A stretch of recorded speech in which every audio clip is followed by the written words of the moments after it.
Hey there gamers, welcome back to the Board Game Co channel, and today we have a preview of Ringyō. Hey there gamers, it's Professor Meg here, and welcome back to the Board Game Co channel. Today we have a preview of Ringyō by Paverson Games. Now this is a current crowdfunding campaign, so you can check out the link down below for everything that they have planned. This is a sponsored preview, and this is a prototype copy in front of me, so all rules, components, things like that are subject to change. Now in Ringyō, players are going to be using simultaneous worker placement to grow their forests. So you're all going to have your own province of forests, where you have your own trees that you are able to grow with different types, and you're going to be using this to accomplish victory points in multiple different ways. So over the course of 5 rounds, you're going to be advancing on your forestry track, which is studying the different trees that are growing, but you're also going to be able to cut them down to use them for structures, such as military might or your rice paddies, which are going to grow food for you. So all of these different things are going to feed into ways that you are able to get victory points for yourself, because you have Shogun's demands at the end of each round the players are trying to accomplish, and it's all a race for victory points, where if you are the first one to do so, you get the most, and everyone after that is going to get less than you. So you want to make sure that you have everything that is necessary to be able to accomplish that, including being first in priority order, which is all going to happen with the diplomat that you choose for each turn. So with that, let's dive into Ringyō.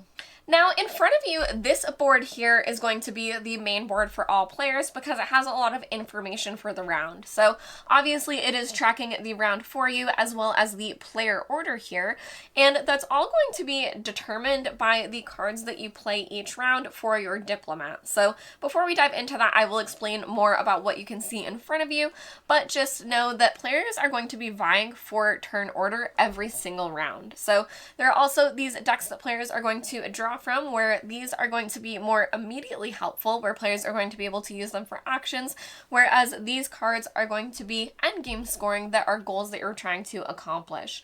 Now there's also weather that is going to come out each round, and that weather is going to really affect players with not only which trees grow, but whether or not floods happen in certain areas as well, which can be really detrimental because a flood will take away trees from players if they're not able to handle what has happened. So that is what is going to be happening up there.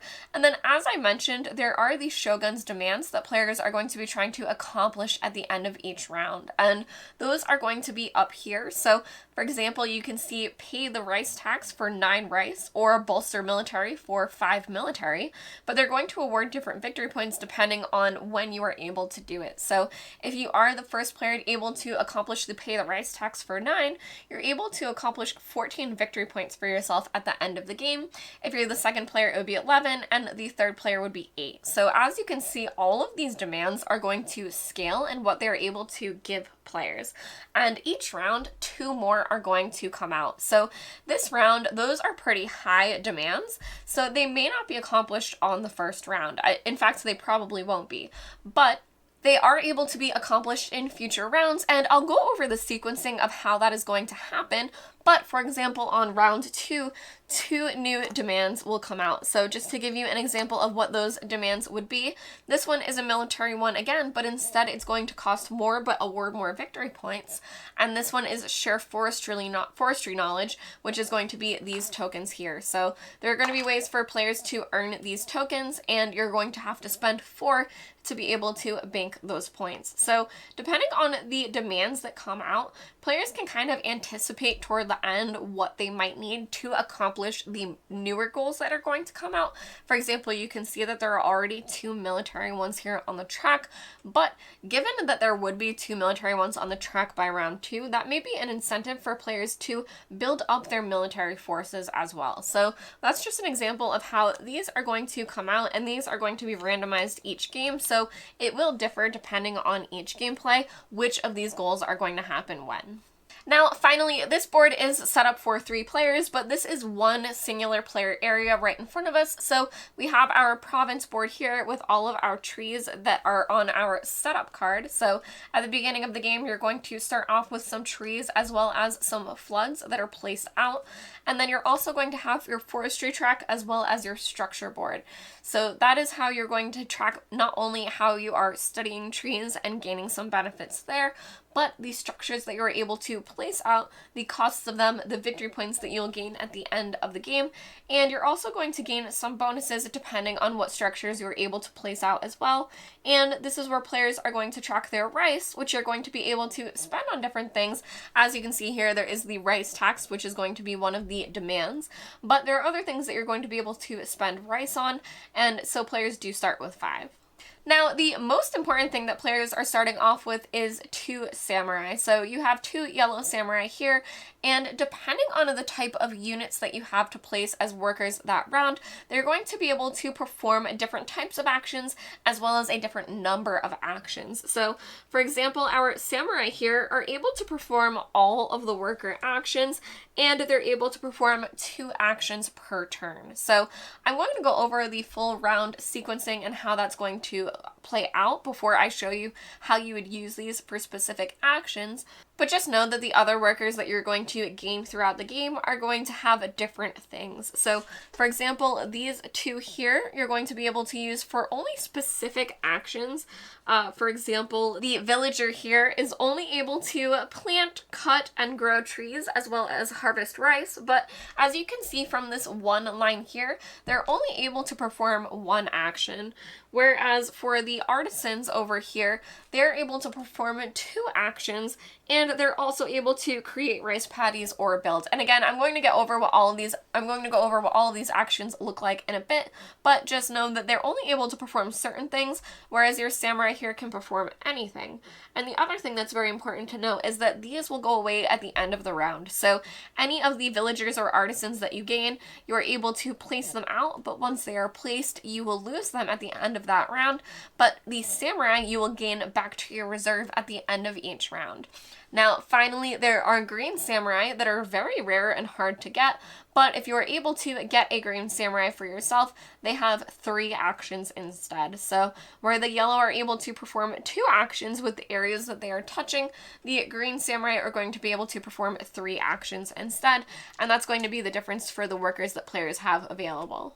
So now that you understand more about the board and what you're going to be working with, I'm going to go over the different phases of each turn and what that's going to look like. So players are going to have a hand of 6 cards numbered 1 through 6, and those are going to be your diplomats. And each round you're going to secretly choose one of these, and then everyone will reveal them once they've all chosen, and that's going to determine player order. So that's going to mean a couple different things, but the biggest thing that it's going to mean is the Shogun's favor, because there are going to be favor cards placed out each round, and whoever is first in that priority order is going to be able to draft those first. But when you get onto those Shogun's demands, as I noted with where it's first come first serve for the victory points, that's where this turn order is also really going to matter, because if everyone is able to accomplish the same particular demand in the same round, you want to make sure that you are able to do so first. So taking a look here this round, this one here is going to allow a player to gain an artisan for that round. This one is actually going to be another diplomat that you're going to gain to your hand, so it's not going to do anything this round, but when it is gained to your hand, when you play it, you're going to be able to gain another samurai, which is very useful. Now finally, this one is going to be a forestry card, and when that happens, you will reveal them. So this forestry card is this round, whenever your samurai cut, you may leave one of the cut tree segments behind. So I'll go over what that's going to look like in a little bit, but just keep in mind that these forestry cards are going to perform special abilities for players, and then you're also always able to discard it for 2 rice. So even if you just wanted that 2 rice, it may be useful. And as I noted, there are 3 cards for 3 players, so someone is always going to get left with the least appealing option, but it's still going to be able to be useful to them because all of these are still very useful. Now, when choosing your diplomats, they are going to have special abilities depending on the level of diplomat you are choosing as well. Now, once they are used, they are lost, so over the course of 5 rounds, you have 6 cards unless you gain any other diplomats through the Shogun's favor. But you're going to be using a card, losing it forever, and then having options of whatever numbers are remaining for future rounds. So, for example, this one here is going to allow you to place new territory tiles. I'll show you what that looks like in a little bit. This one here is going to gain you an artisan worker. This one would gain you 3 rice. The 4 would gain you a villager. The 5 doesn't gain you anything because it is very high, and then the 6, because it is a 6, would actually cost you 2 rice to be able to use instead. So it does have a cost associated, but it means that you will probably be winning, and I'll show you why you might not win, is that in this example, if all players were to use a 6, you would reverse the player order. So if everyone used the same exact number in this example, blue would be sent to the front, gray would be sent to the back, and orange would stay where it is because you reversed that player order. So that's what would happen there. And then in that turn order, you would draft these diplomat bonus cards. Now, for the sake of the example, I'm going to have us have drafted this one here to have 1 extra worker, because next is going to be the province phase, and this is when players are going to be simultaneously placing out their workers to perform actions in their own province. So you are going to have some actions that are only available to certain workers, and you're going to be working toward either this forestry track or your structures with what you're able to accomplish, because as your trees grow, you are going to want to cut them down, because the highest you're able to have them grow is 5. So once they hit 5, if it does rain for them, it's not as useful for you because you're not going to be able to grow those particular trees. Now, on their turn, players are able to, with any of their workers, you will place them adjacent to 3 different territories and then perform as many actions as you are able to in those different territories. So one action players are able to do is plant, and that's when you're going to take a tree of the same color of the area that you were planting in, and you would be able to plant in that area. Now, if we had wanted to plant in this area here where the flood is, we are able to do so, and that is one of the ways you are able to get rid of those as well. So you are able to plant in those areas wherever there is an empty spot. Now, alternatively, if you are next to a tree that is already there, it is existed, it's already been planted, then you are able to grow it instead. So you would be able to grow a plant or tree that you are next to with one of your actions, and then another action that players are able to do is cut. And when you cut, you would take all segments of a tree into your supply and they would stay connected. So for example, this is a current stack of 4 here for this tree. We would be able to cut it down and place it over here into our supply. So where this card has the example where you're able to leave 1 segment behind, if we had played that card this turn, we would be able to leave a segment behind when cutting. So that would be useful for when flooding is happening as well as growing these trees, because when the weather happens and it rains in certain regions, they are going to grow. So that could have been very useful for us to cut only 3 pieces from that tree so that it can potentially grow in the future as well, but I'll have us cut all 4 of these over here for now. Now, an action that only artisans or samurais are able to do is create a rice paddy, and that's going to be with these tiles here, where you're able to use an action to flip it over, and you have now created a rice paddy, which will then produce rice for you in the future when it rains in those regions. So another action that players have available to them is harvesting, and when you harvest, you have to be next to a rice paddy that you've already created, and then you're able to gain 1 rice, or 2 if you have built a farm structure. So to move on to what building is going to look like, as you can see here, there's going to be different costs for your structures, and they're going to go up depending on how many structures you've built. So you're going to take a build action with either your artisans or your samurai, and in a region that is empty, you're able to build. So for example, if we had these trees here, this first building is 1 orange and 1 of the light green. So we do have 4 here of the green and 1 of the orange, and we are able to split the segments that are in our inventory as a free action. So we're able to split that out here so that we have just these 2 1 pieces. And then if we wanted to, as an action, we would be able to build in one of these areas. So we'd be able to build a structure, and when doing so, we would be able to build either a fortress in one of these areas, which is going to provide military tokens for us, and that's going to be these structures here, or we're able to create a farm for our rice paddies, which is going to mean that they create 2 rice for us instead of just 1. So I am going to leave both of those out on our province so you can see what that looks like toward the end of the round. but just know that that would have only allowed us to build just one structure. And then building structures is going to be really beneficial because when you complete a row, you're going to gain the worker benefits here. The first one is a samurai, which is great because those are ongoing for each round. The next one is 2 artisans, but the last one is 4 villagers, which can still be very, very useful. And then for each of the columns, you're also going to gain bonuses as well. And then additionally, when you complete certain buildings that are higher up on this track, you're going to gain the benefits that are between them as well, which can be really, really helpful. Now, finally, at the end of the game, for any buildings that you have built, you're going to gain victory points as well. So that's another reason why they're going to be super useful, because here you can see this one is worth 1 victory point, but the more that you are able to build, they're going to escalate in points as well, making them more and more helpful for you to build out.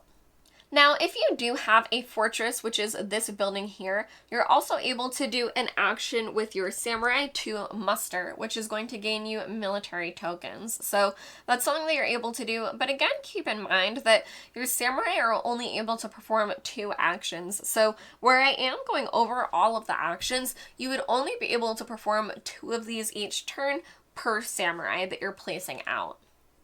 Now, the final worker action the players are able to do is study, and that's how you're going to move up on this forestry track here. So for that, you're actually not paying the forest, which you are doing on this track here. Instead, you are simply studying them. So you do need to be next to the particular type of tree that you're trying to study, and they're going to escalate in height as you get higher and higher up on the track. But you need to be next to them, and then you're able to advance on this. So, for example, if this samurai hasn't taken any actions yet, we would be able to place him to move up on this track. So we would be able to place him over here, for example, and we would be able to study this spot here with this current tree to move over to here, and that's going to gain us the bonus in the center here, which is looking at one of the weather cards. So we'll be able to look at this one here. I'm just going to leave it flipped over for the example, but we now know that one of the weathers that's going to take effect this round is C, which is going to be determined by the card that is currently here, and that one is going to be the light green area. So that's going to be these spots here. We know that weather is going to be happening in those areas. Now, additionally, with the samurai, since he has 2 actions, he would be able to study again. So there is a 2 height dark green right here next to him, and that is on this next spot on the chart. As you can see, this branches, so depending on where you are, you have to move forward up the chart. So that's why we need to meet these requirements as opposed to something on this side. But once we are able to do so, that's going to gain us 2 of these forestry tokens, which we'll be able to either use in the future for these Shogun demands to hopefully beat out other players, or we're also able to spend them to look at the weather cards. So if we did want to know what weather was going to be happening this round, we would be able to spend these to peek at those instead. Now, those are all of the actions that players have available to them, but there are a couple of special actions as well. So one of them I already noted, which is going to be splitting up your trees that you have in your inventory that you were able to do at any point. And you're also able to spend 1 rice to join 2 trees together. So if you had cut down trees from 2 different areas and you needed a bigger tree to pay for something, you are able to spend rice to join them together as well. You're also able to spend 2 rice to hire a villager worker. So that's going to be really important for players to be able to do any final actions that they feel they need to do before the end of the round. So you are able to hire as many workers as you can afford based on the rice that you were able to pay. And then additionally, you're also able to expand your province. So that is going to be these tiles over here. And in order to do that, you're going to have to spend 3 military tokens. So if you have 3, you are able to place them out, and they are going to have different things on them as well. So for example, this one here has a 3 orange tree that would start on it. So you would have the tree already, and then you would place it out into your province. Once players are done with all of their worker placement for the province phase, that's when you're going to move on to the weather phase. So you take all of the actions that you feel you need to do so for that current round, and then after that you're going to have the weather affect everyone. So where some players may have seen some of the weather cards and know what is happening, this is when they're all going to be revealed and affect everyone. So where weather can be good because raining is going to help your trees grow, it can also cause your province to flood, which is going to be bad and affect your trees as well. So first, during the weather phase, players are going to gain a military token for every fortress in their province. So here we would gain 1 military token for having that in our province. And then the weather cards would be revealed. So I'll flip this back over because they would be revealed one at a time. But this one would flip over, and I'm just going to leave our province how it is currently. But the beach would currently have weather, meaning that any of our yellow trees are going to grow up to a height of 5. Our yellow one over here is going to create 2 rice for us, but this one over here is going to flood. So that's going to cause a flood over here. And then we'll move on to the next weather card. And that one's going to be A, which is yellow again. So again, our trees would grow, we would gain rice from this, and this one would flood again, but where it's in the bottom, nothing is going to happen. So I will have us move on to this one just so you can see what that's going to look like. But for C, we're going to grow trees just in these 2 spots here, so both of those would grow. We have a flood here already, meaning that it would flood down to this area here. So between these two, you're going to look at the card that's up here for the priority order, and yellow is higher in the priority order. So where this weather is currently happening, it would flood down to this area here. We would lose these trees, unfortunately, and a flood would be caused down here. So you can see where it's really important to try to either grow different trees in the flood areas or turn them into rice paddies for yourself so that there's something useful instead of something harmful. So again, over here, this one would gain a flood token, but where it is at the bottom in the future, those at least wouldn't flood any further down. Now finally, after this is the Shogun's demand phase that I already went over. So in player order, starting with the blue player, which is us, you would be able to accomplish one of these, and if you're able to accomplish multiple different demands, you would first place one out. All players would have an option to accomplish what they're able to, and then you would be able to place another one out. So if, for example, both you and another player were able to meet 2 different demands, you may get one, and then they may get first place for the other, because you have to go in turn order before you're able to bank another demand. Now, again, these are just going to be endgame scoring for you, but that's going to be a huge amount of points for you, depending on which demands you are able to accomplish. Now, over the course of 5 rounds, players are going to follow this general phasing, where you're going to choose your diplomats to determine player order, as well as perhaps a benefit for yourself that you were hoping to gain.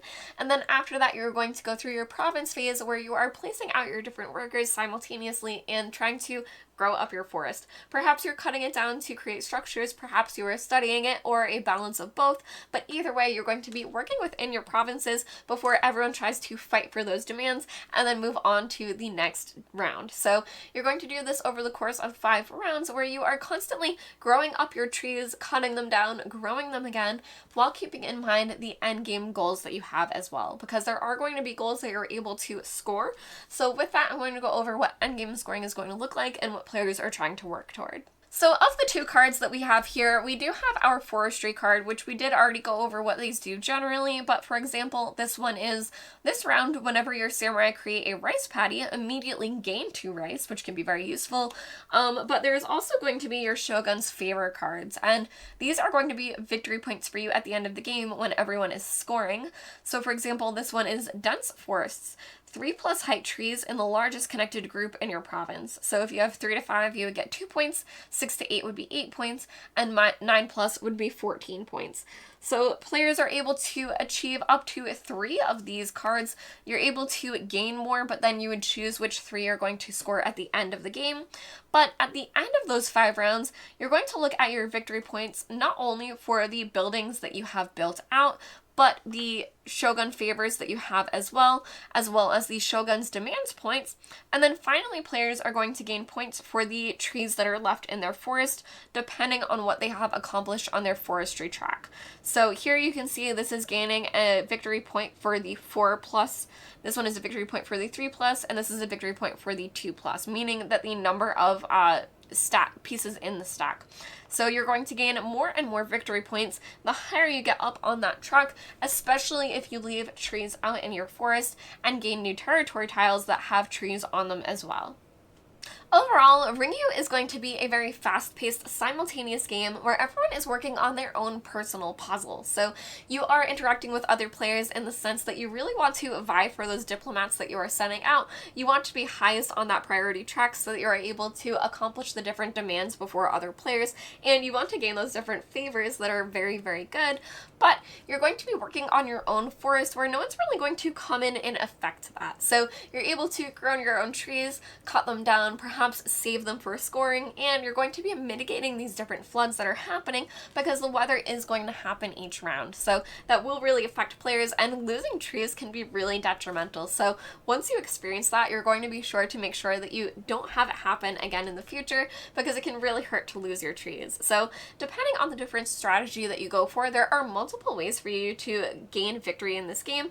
You can build a bunch of buildings, you can go up on the forestry track, you can find a balance of both. There's a whole bunch of things that you're able to do, and with these Shogun's favor cards, you can either go for diversity and finding a lot of victory points in different things that you're able to accomplish, or some of them will synergize together where you're trying to have different types of trees and then perhaps pairs of those trees, so it all kind of works hand in hand for you. So with that, you can check out the link down below for everything that Paverson Games has planned for Ringyō. I've been Professor Meg. Thank you all for watching the Board Game Co channel, and I'll see you next time. Bye!